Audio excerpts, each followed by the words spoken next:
네, 안녕하세요. 부동산학 원론을 강의하는 이동규입니다. 네, 우리 얼마 전에 우리 감정평가사 시험, 1차 시험, 2차 시험 보신다고 수고 많으셨고요. 오늘은 부동산학 원론에 대해서 한번 시험 경향에 대해서 한번 보고, 그리고 앞으로 36개 시험을 어떻게 대비해야 되는지 한번 같이 살펴보는 그런 시간을 갖도록 하겠습니다. 일단 먼저 시험 보신다고 수험생 여러분들 정말 고생 많이 하셨고요.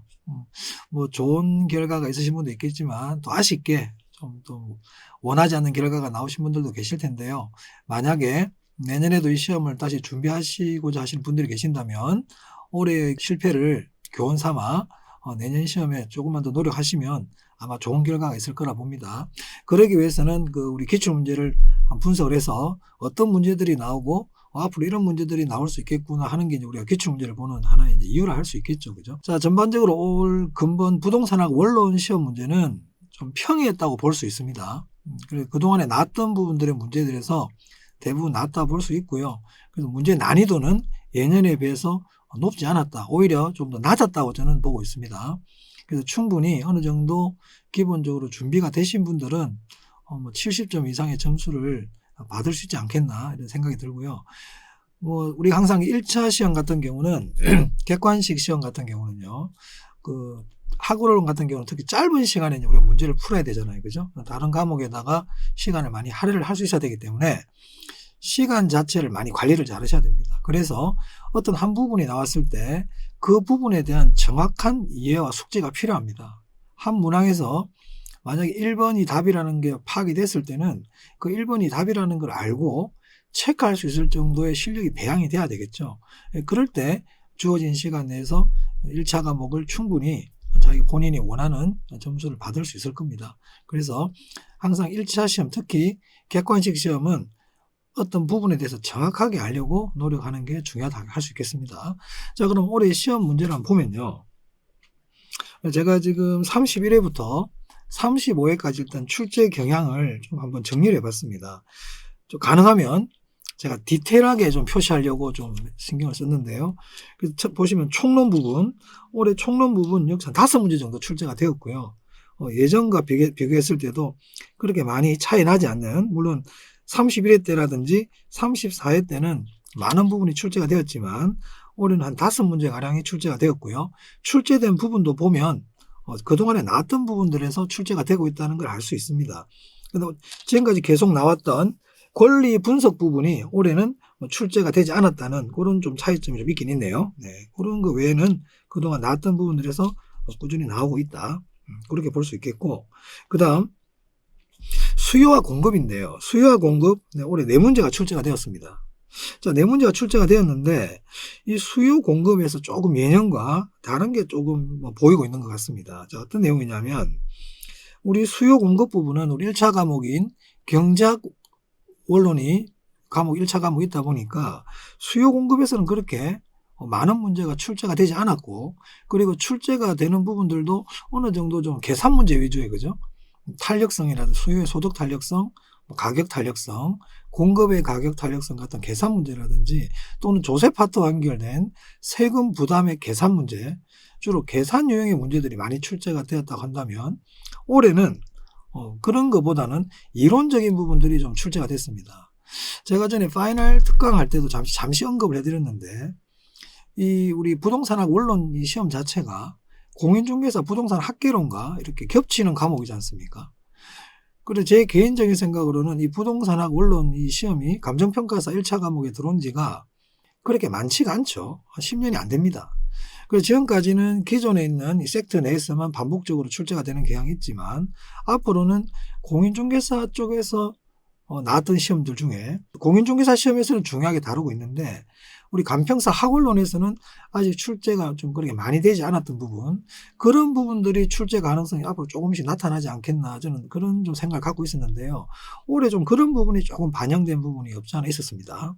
그래서 거기 보면 수요와 공급이 좀 이론적인 부분들에서 출제가 많이 되었다. 네, 그런 부분이 좀 있고요. 특히 균형 이동이라든지 이런 부분들의 문제는 수요와 공급이 동시에 변했을 때라든지 이런 부분들은 나중에 문제를 풀어보겠습니다만은 우리 감평사 쪽에서는 조금 그동안에 출제가 되지 않았던 부분인데 이제 간평사 쪽에서 출제가 되고 있다는 걸 볼 수 있고요. 그리고 유량저량 같은 경우는 전에도 한번 출제가 됐었죠. 여기 보시면 유량저량이 작년 시험에 한번 출제가 된 이후에 올해도 여전히 출제가 됐습니다. 유량저량은 특히 이제 공인중개사 학계론에서는 굉장히 중요시 부분 다루는 파트거든요. 근데 우리 학원론에서는 그냥 출제가 되지 않다가 작년에 한번 나온 이후 올해 또 나왔죠. 그래서 이런 애들은 뭐 내년에는 또 계속 반복적으로 3연속으로 나올 가능성은 좀 낮다고 볼 수 있겠지만 그래도 항상 대비를 해놔야 되는 그런 부분들이라 볼 수 있겠습니다. 자, 그 다음에 이제 시장론을 보시면 뭐 역시 나왔던 부분에서 계속 나오고 있습니다. 올해는 디파스펠리 위트 모형 같은 경우 경연식으로 이렇게 나오고 있는 모습을 보이고 있는데 올해 출제가 되었죠. 그래서 내년보다는 또 내후년쯤에 한번 또 나올 수 있다고도 예상도 해볼 수도 있겠습니다. 그래서 시장론도 역시 시험에서 나오던 부분들이 계속 나오고 있다. 뭐 그런 것들을 볼 수 있겠고요. 크게 작년과 비교했을 때 별다른 특이사항은 보이지 않습니다. 한 문제 정도씩 출제되고 있으니까요. 그 다음에 입지론인데요. 입지론도 역시 마찬가지인데 특히 여기 정보의 현재 가치 계산하는 거 있죠. 이 정보의 현재 가치 계산 문제는 3년 전에 이렇게 한번 출제가 되었다가 올해 시험에 이렇게 또 나왔습니다. 출제가. 역시 이 정보의 현재 가치 계산 문제도 공인중개사 학계론에서는 심심찮게 계산 문제로 등장하는 파트라 볼 수 있고요. 그래서 입지론도 역시 그동안 나왔던 부분들에서 대부분 출제가 되었고 지금까지 기출되었던 것을 잘 정리하신 분들 같으면 그렇게 어렵지 않은 시험이었다 보입니다. 자, 그 다음 정책론인데요. 정책론 올해 한 3문제가량 출제가 되어서 생각보다는 조금 문항수가 그리 많게 나오진 않았습니다. 근데 정책론이라는 거는 항상 여기서 예상치 못한 이런 문제들이 한 문제씩 나올 수가 있어요. 올해 같은 경우는 소규모 주택 정비사업, 빈집 및 소규모 주택 정비사업 이게 2024년부터 시행이 되고 있는 법률인데요. 이게 이제 올해 나왔다는 부분이죠. 자, 이런 문제들이 나왔을 때는 우리 학원론이라는 그 과목의 특성이 있죠. 학원론은 부동산학에 대한 전반적인 걸 다 묻는 과목이다 보니까 범위가 굉장히 광범위합니다. 그래서 부동산학에 대한 이론뿐만 아니라 부동산 관련된 법규들도 어디서 나오더라도 뭐 이런 게 나왔지? 하고 이렇게 이의를 달기가 참 애매한 그런 과목이라 볼 수 있죠. 그래서 이 소규모 주택 정비사업 같은 경우도 예상치 못한 이런 문제들이 나왔습니다. 이런 문제들은 어쩔 수 없다 보고요. 어쩔 수 없다 보고 그냥 뭐 상식 수준이라긴 좀 그렇지만 보고 그냥 빨리 체크하고 풀고 넘어갈 수밖에 없습니다. 그리고 역시 올해도 역시 중요한 조세 파트에서 2문제가 출제되고 있는 것을 볼 수가 있네요. 그래서 정책론은 소규모 주택 정비사업 정도만 빼면 그렇게 많이 3문제 정도 출제되었는데 그렇게 난이도가 높은 부분은 출제가 되지 않았다는 걸 볼 수 있겠습니다. 자, 그 다음 투자론입니다. 투자론도 제가 똑같은 말씀 계속 드리고 있지만 나왔던 부분에서 나오고 있죠. 그리고요, 지금 보시면 제가 다른 우리 일반 책에 나와 있는 것보다 좀 더 기출 파트를 좀 많이 이렇게 세밀화 시켜 놓고 있죠. 제가, 그죠? 제가 일부러 이렇게 했습니다. 그 질문 자체를 기출 파트를 좀 더 세분화 시켜가지고 여러분들이 특히 어디를 많이 봐야 되는지를 좀 한눈에 볼 수 있도록 이렇게 만들어 놨거든요. 이 부분은 제가 나중에 카페에 좀 게시를 할 수 있도록 그렇게 하도록 하겠습니다. 그래서 투자론도 역시 올해 시험 자체가 전반적으로 난이도가 낮았어요. 그래서 그렇게 많이 어려운 부분은 없었다. 아주 평이했다. 그렇게 보시면 되겠고요. 금융론도 마찬가지입니다. 문항수라든지 출제된 부분들이 다 평이한 부분들이었습니다. 나머지 개발이라든지 관리 이런 것들도 나오던 부분과 문항수의 배정도 그리 크게 차이가 없었는데 올해 조금 특징이라 그러면 감정평가 부분이 출제 문항수가 10문제가 출제가 되었다는 거죠. 역시 우리가 감평사 시험이다 보니까 감정평가 파트에서 많은 부분이 출제가 되고 있습니다. 그래서 제가 감정평가 파트에 지금까지 시험에 나왔던 부분들을 좀 더 세밀화해가지고 이렇게 나왔던 부분, 안 나왔던 부분들을 회차별로 이렇게 정리가 했거든요. 그래서 어디에서 나오고 있고 이번에는 이게 좀 나오고 있겠구나 이런 것들을 우리 수험생분들도 저도 말씀을 드리겠지만 직관적으로 좀 쉽게 볼 수 있도록 하기 위하여 이렇게 제가 좀 세분화시켜서 표시를 해놨으니까 공부하는데 좀 도움이 되셨으면 좋겠습니다. 올해 감평사 문제가 좀 예전보다 좀 많이 나왔고요. 그리고 여기 보시면 실무 기준 있죠. 실무 기준이 매년 단원을 다르게 해가지고 권리금, 수익환원법, 임대료, 올해는 수익 방식에서 나왔잖아요. 그래서 실무 기준에 대한 내용들은 이렇게 계속 물어보고 있다는 걸 알 수가 있네요. 그래서 실무 기준에 나와 있는 이런 것들을 이제 수익 방식까지 나왔으니까 또 새로운 게 나올 수도 있겠지만 다시 권리금이나 예전에 나왔던 그런 것들은 다시 또 나올 수가 있으니까요. 참고를 하셔서 이런 부분들을 잘 봐두실 필요가 있을 것 같아요. 그리고 그 외 감정평가 규칙이라든지 늘 나오던 부분이 나오고 있죠. 계산 문제도 마찬가지입니다. 그래서 그렇게 시험 자체는 아까도 계속 말씀드리지만 그렇게 어려운 문제가 아니었다. 자, 그리고 이제 중개법령인데요. 이 중개법령은 사실 우리 간평사 시험에서 이 공인중개사 2차 과목인데 이 중개법령이 좀 나오는 것 자체가 좀 이게 왜 내지 하고 생각하시는 분도 있겠지만 출제하신 교수님들 나름대로 생각이 있으시겠죠. 근데 이제 중개법령은 제가 쭉 보면요. 중복돼서 나오는 부분들이 좀 없어요. 좀 골고루 나온다는 느낌을 받고 있죠. 그래서 앞으로 제가 이제 중개법령은 공인중개사 2차 과목 중에 제가 이제 공인중개사 쪽 강의도 제가 오래 했기 때문에 중개사법 중에서 우리 간평사고는 직접적인 관여는 없어요. 공인중개사고만 관여되는 부분이 있잖아요. 그런 부분을 뺀 나머지 부분 중에서 공인중개사법에서 중요한 거 위주로 제가 앞으로 정리를 해드릴 생각입니다. 그래서 이 중개법령을 보면 그렇게 많이 중복되지 않고 이렇게 돌아가면서 계속 나오고 있다. 자, 올해 같은 경우는 이제 분사무소 문제가 나왔죠. 이 분사무소 같은 경우는 그 전에 나온 적이 없었습니다. 여기 보면은 부동산 거래 신고라든지 정책심의위원회는 한 번씩 이렇게 나오고 있잖아요. 그죠? 중개대상물이라든지, 그죠? 그래서 이게 중복돼서 이게 여러 번 반복돼서 나오는 경우가 없습니다. 한 번 띵 나오고 끝이죠. 물론 중개계약은 제가 얼마 전 특강에서도 이게 중요하다고 말씀드리고 올해 또 나왔지만 그 외에는 파트별로 이렇게 나오고 있다. 그래서 중개법령에 관련되는 이 간평사 학원론에서 이 정도는 봐야 된다는 뭔가 하나의 범위를 만들어가는 과정이 아닌가 이렇게 보여집니다. 그래서 앞으로도 기존에 나왔던 건 당연히 아셔야 되고 추가로 또 이렇게 나올 수 있겠다 예상되는 부분들은 제가 이제 우리 스텝제로 강의할 때 그때 좀 여러분들이 보셔야 될 부분들은 말씀을 드릴게요. 왜냐하면은 중개법이 두 문제 같으면 또 작은 게 아니거든요. 이런 것들은 어느 정도 좀 중요한 부분만 봐두고 가면 맞출 수 있는 부분들이 있기 때문에 이것도 좀 대비는 해놔야 되겠다 이런 생각이 듭니다. 네, 그래서 올해 이제 시험에 대한 전체적인 종평을 한번 봤고요. 그러면 한번 문제를 한번 보도록 할까요?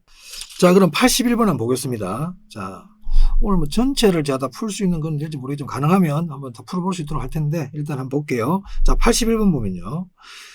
토지의 일부로 간주되는 정착물에 해당하는 것을 모두 고르세요 그랬네요. 네, 역시 중요한 부분이죠. 네, 이 문제는 정착물에 관련된 문제고 제가 얼마 전에 그 파이널 특강을 했지 않습니까? 그 파이널 특강 부분을 좀 많이 여러 번 숙지를 하신 분들은 올해 시험에서 좀 나름대로 좋은 성적을 거둘 수 있었을 것이라고 저는 개인적으로 판단하는데 시험을 보신 분들은 어떤 느낌을 받으신지 모르겠습니다.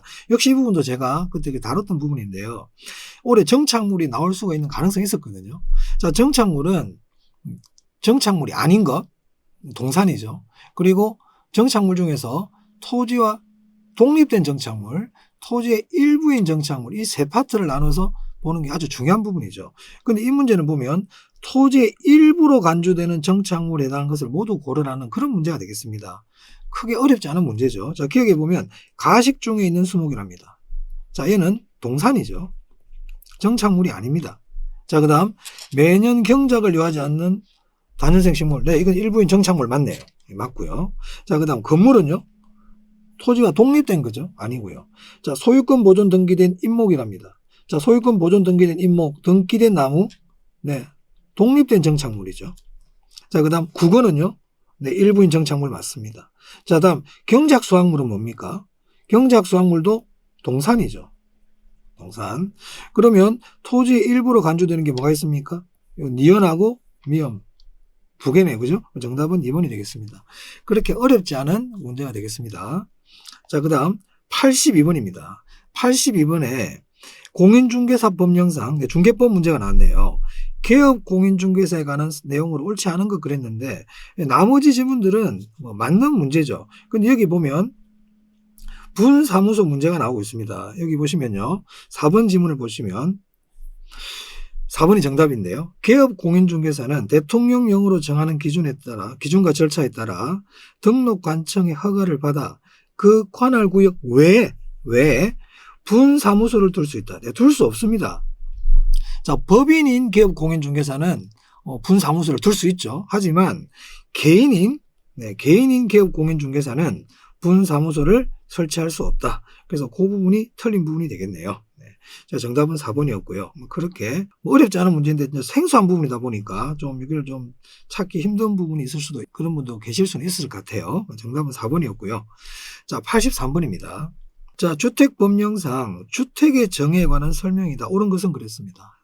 자, 이런 문제들을 보면 자, 주택법에 나오는 주택의 종류가 좀 많죠.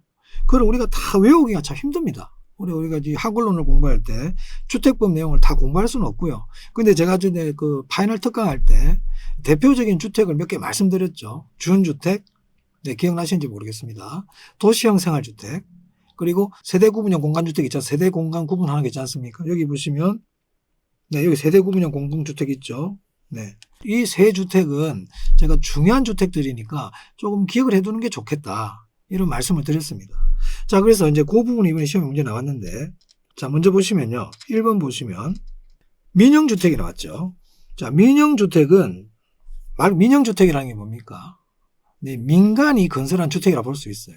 근데 여기 보니까 임대주택을 제외한 주택이다. 네, 국민주택을 제외한 주택을 민영주택이라 그럽니다. 그래서 이거는 뭐 그렇게 처음 들어보는 말이라도 좀 이상하다는 생각이 들 수 있겠죠. X고요. X. 자, 그 다음에 세대구분형 공동주택 나왔네요. 자, 세대구분형 공동주택 나올 때 어디를 보라고 그랬습니까? 자, 구분된 공간을 구분 소유할 수 없다고 그랬잖아요. 거기가 포인트라 그랬죠. 그럼 거기를 일단 보는 거죠. 다 읽을 필요는 없어요. 시간상 우리가 다 읽는다는 건 시간이 많이 걸리니까 거기를 보라 그랬어요. 거기 봤더니 구분된 공간의 일부를 구분 소유할 수 있는 데 있죠. 여기가 포인트가 되겠네요. X입니다. 없는 그래야 됩니다. 자, 그 다음, 자, 도시형 생활주택 나왔습니다.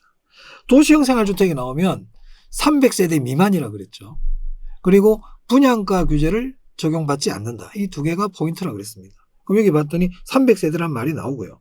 그리고 국민주택 규모는 당연한 얘기고, 그리고 분양가 규제 얘기는 없네요. 없으니까 신경 안 써도 되겠죠. 그러면 틀린 부분이 안 보입니다. 그래서 이게 정답이었습니다. 그래서 도시형 생활주택 300세대 분양가 규제를 적용받지 않는다. 이거를 잘 기억하고 계신 분 같으면 충분히 맞출 수 있는 문제라 보고요. 자, 4번에 에너지 절약형 친환경 주택은 이름 그대로 에너지를 절감하는 게 문제잖아요. 그리고 안 좋은 이산화탄소의 배출량을 줄일 수 있는 그런 주택입니다. 왜? 친환경이니까, 그죠? 그럼 대표적인 우리가 태양광 같은 그런 주택들이 되겠죠. 근데 여기 보니까 이산화탄소 배출량을 정대시킨다고 돼 있잖아요. 그러니까 틀렸죠. 정대가 아니고 절감할 수 있는 그런 주택이 되겠습니다. 그 다음 장수명 주택, 이런 용어들 나오면 다 처음 보는 용어들 아니겠습니까? 그죠? 그런데 이제 3번의 답을 찾았어야 됐죠. 이걸 찾지 못하니까 이제 밑에 갈수록 처음 보는 생소한 주택들이 나오는 겁니다. 자, 장수명 주택은 이름 그대로 수명이 길다는 얘기잖아요. 내구성을 갖추고 오랫동안 이용할 수 있는 그런 주택이란 뜻이에요. 그러려면 구조를 쉽게 변경할 수 있어야 되겠죠. 쉽게 구조를 변경할 수 없다면 장수명 주택이라는 이름과 어울리지 않습니다. 그래서 구조를 쉽게 변경할 수 없는이 아니고 있는, 이 부분이 틀렸다 할 수 있겠네요. 그래서 4번, 5번까지 가시면 조금 이제 상식적으로 풀어야 될 문제들인데 3번에서 답을 찾아야 되겠죠. 그래서 83번 봤습니다. 자, 84번입니다. 자, 84번도 제가 파이널 특강 시간에 토지에 대한 재산세를 부과할 때, 우리가 토지 재산세를 부과할 때는 크게 세 가지로 나눠서 하지 않습니까? 종합합산가세냐, 분리가세냐, 별도 합산가세냐, 이 부분을 제가 잠시 설명을 드렸었는데, 자, 이 문제는 지금 별도 합산가세에 대한 문제죠.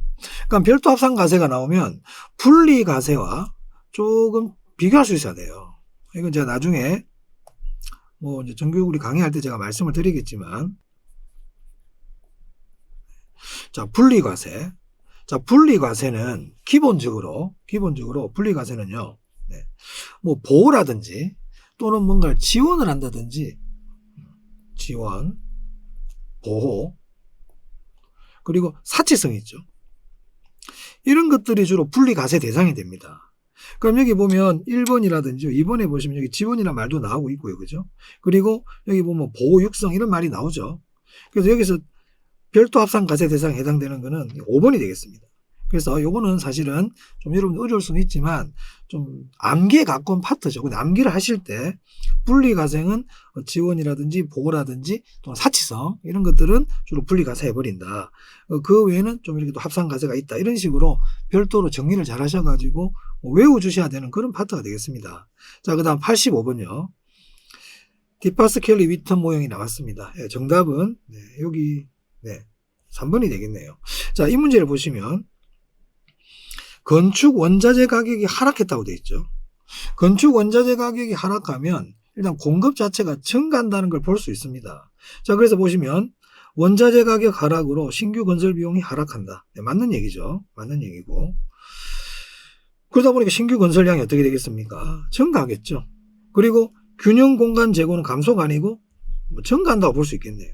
증가한다고 볼 수 있겠고. 그러면은 균형 임대료는 당연히 하락할 거고요. 그리고 공급량이 증가하니까 균형 가격도 하락한다 볼 수 있겠네요. 그래서 정답은 3번이다. 이렇게 보시면 되겠습니다. 자, 그 다음 86번입니다. 자, 토지의 분류. 늘 나오는 문제입니다. 늘 나오는 문제이고, 역시 올해도 나왔습니다. 자, 획지 나왔죠. 자, 획지 나오면 일단 기본적으로 가격 수준 비슷. 이 말이 나와야 됩니다. 자, 그리고 봤더니 여기 가격 수준이 비슷한 일단의 토지다. 네, 맞는 말이죠. 자, 그 다음 후보지 나왔네요. 자, 후보지 나오면 용도지역 상호 간에 전환 중에 있는 토지죠. 근데 뒤에 보니까 네스가 있네요. X입니다. 틀렸고. 자, 공지 나왔어요. 여러분, 우리가 이제 문제를 풀 때 제가 나중에 이제 강의 중에도 이런 말씀 자주 드릴 텐데 읽고 풀면 느립니다. 항상 읽고 푸는 게 아니고 공지라는 말이 나왔을 때 공지가 뭔지를 알고 있는 상태에서 이 문제를 풀어야 된다. 이게 항상 참 중요한 얘기인데요. 공지는 건축법상 제한으로 건축하지 못하고 비워둔 토지를 얘기하죠. 그래서 공지라는 말이 나오면 건축법령 공적 제한에 의해서 건축하지 못하고 비워놨다. 이런 말들이 나오면 되겠습니다. 그럼 여기 봤더니 관련 법령에서 건축법이 되겠죠. 그리고 건축하면서 남겨놓은 일정 면적의 토지를 말한다. 어떻습니까? 네, 맞는 말이죠.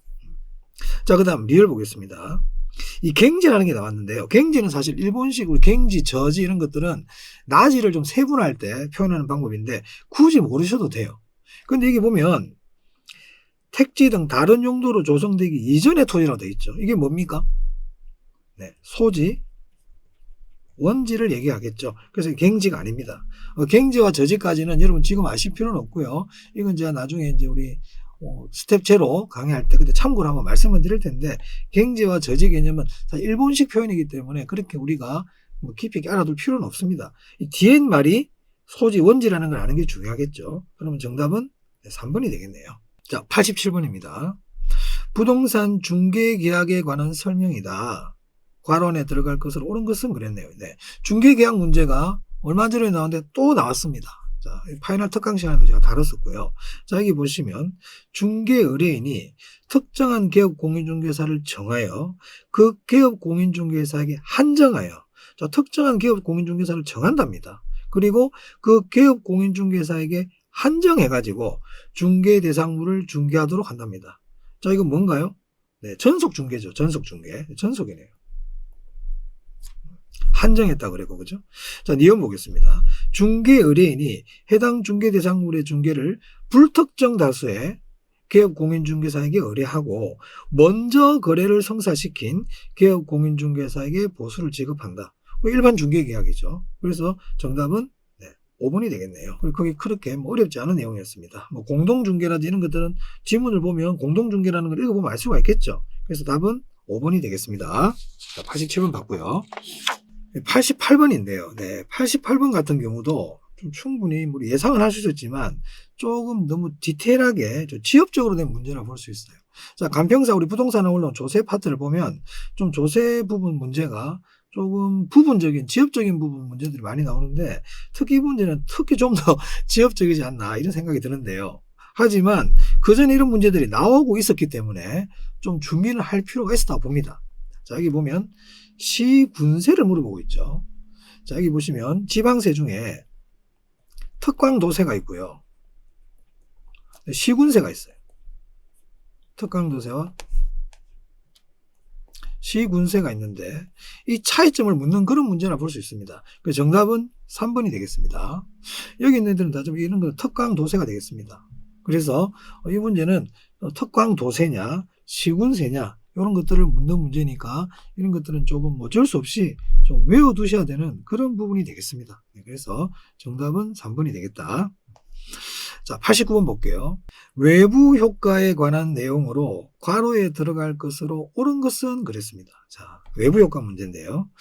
부동산의 특성 중에서 부동산 특성과 외부 효과 관련된 것은 부동성, 인접성이 되겠죠. 그래서 부동성이 될 수도 있고 인접성이 될 수도 있겠습니다.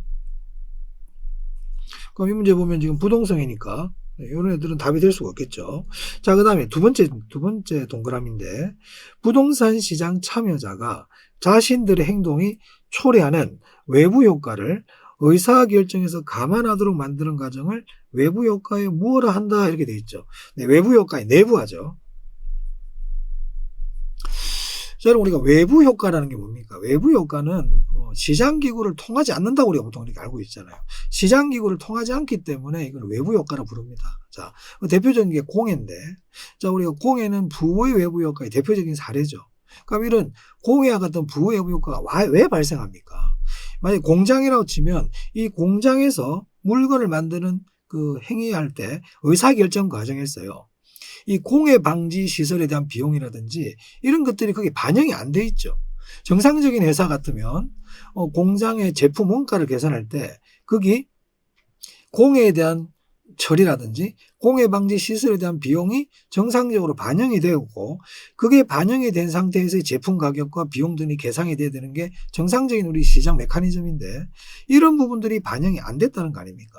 그럼 이제 이런 것들이 반영이 안 돼 있다 보니까 정부가 과태료라든지 부담금을 부과시켜서 이러한 비용들이 공장들이 의사결정을 할 때 비용으로 부과가 될 수 있도록 이렇게 만드는 게 이제 정부가 개입하는 수단들이죠. 이러한 과정을 외부 효과의 내부화라고 그럽니다. 네, 그래서 89번의 니은에는 외부 효과의 내부화란다. 여기 의사결정에서 감안하도록 만든다고 그랬잖아요. 이 감안하도록 만드는 과정이 뭡니까? 부담금을 부과한다든지 과태료를 부과하는 이 과정이 외부 효과의 내부화다. 그러니까 이런 지문들은 처음 나온 지문이죠. 우리 지금까지 간평사 학원론 27회부터 지금까지 나온 문제 중에 처음 나온 문제입니다. 그래서 이런 애들은 또 나올 수 있어요.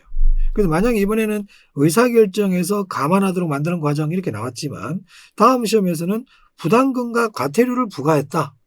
그럼 이런 과정을 뭐라고 그러느냐? 이렇게도 물어볼 수 있죠. 그런 것들은 전부 다 외부 효과의 내부화 과정이다. 이렇게 보시면 되겠습니다. 네, 그래서 정답은 부동성과 내부화니까 정답은 2번이 되겠네요. 네. 자, 그 다음 90번 보겠습니다.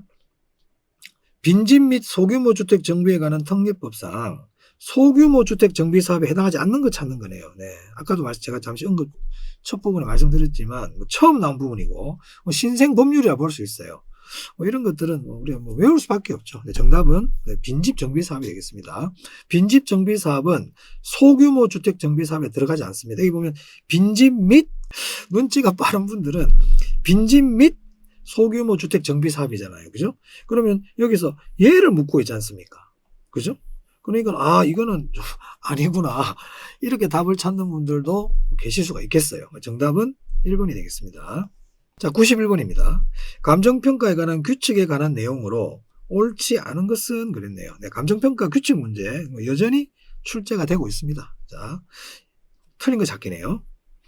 대상 물건에 대한 감정평가액은 시장 가치를 기준으로 결정한다. 네, 맞죠? 시장 가치 기준 원칙입니다. 자, 2번. 감정평가는 기준 시점에서 대상 물건의 이용 상황 및 공법상 제한을 받는 상태를 기준으로 한다. 네, 이 현황 기준 평가죠. 제가 현황 기준 평가 제가 얼마 전에 파이널 특강할 때 좀 주의해야 될 부분이 있다고 그랬습니다. 이 답을 이제 맞추셨더라도 추후에 이제 우리가 공부를 할 때 일단 기준 시점이란 이 말이 중요하고요. 그리고 괄호 안에 불법이거나 일시적인 이용은 제외한다. 자, 이런 부분들을 충분히 바꿀 수 있습니다. 그리고 사법상 제한이 아니고 공법상 제한 이런 것들을 주의해서 보시면 되겠는데 올해는 평이하게 내버렸죠. 네, 맞는 지문이 되겠습니다.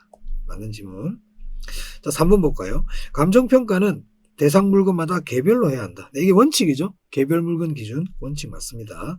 자, 그 다음 감정평가 법인 등이 토지를 평가할 때는 수익환원법이 아니고 뭡니까? 공시지가 기준법이죠. 그래서 틀린 지문이 되겠네요. 정답은 4번이 되겠습니다. 자, 5번 하나의 대상 물건이라도 가치를 달리하는 부분 나왔네요. 가치를 달리하는 부분 그러면 구분평가라 그랬죠. 구분하여 평가할 수 있다. 이렇게 되겠네요. 그 정답은 4번이 되겠습니다.